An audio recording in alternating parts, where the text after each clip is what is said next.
di sini ada carburetor TS125. Assalamualaikum dan salam sejahtera kepada sahabat-sahabat CDT. Okay guys, hari ni CDT nak kongsikan kepada sahabat semua review carburetor TS terpadu. Sahabat boleh tengok video ni, okay? Terbaik. Okay guys, hari ni CDT nak post barang customer, okay? Untuk carburetor TS125 grade A, okay?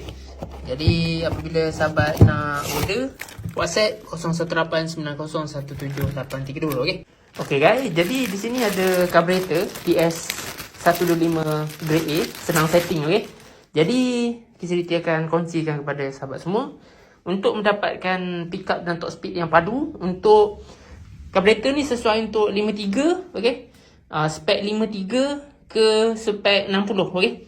Masih sesuai carburetor ni, okay?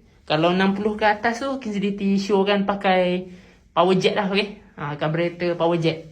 Jadi sahabat boleh tengok okay, bahagian sini, okay? Ni dia punya timing lah, okay? Untuk tinggi atau rendahkan timing dia. Okay, ada tulis made in Japan. Okay, sini bahagian sini ada berbola, okay? Sini ada berbola juga, lock dia.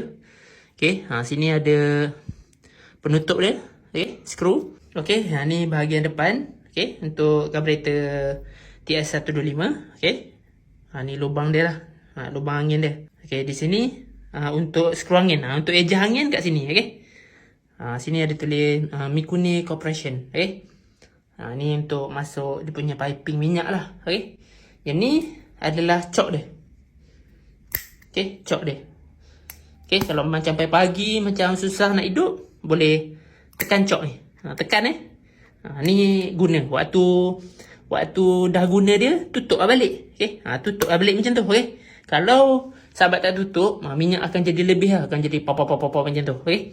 Jadi dah buka, ni tutup, okay? Ingat tu ni kalau nak tinggi atau nak rendah kan boleh kan ni, okay? Ni bahagian belakang dia lah, okay? Siap ada getah, okay?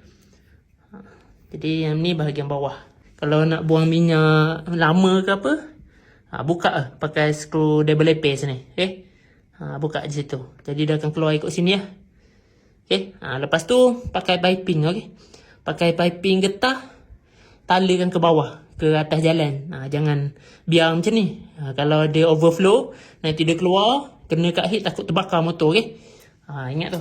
Okay, jadi KCDT akan kongsikan dia punya slide lah.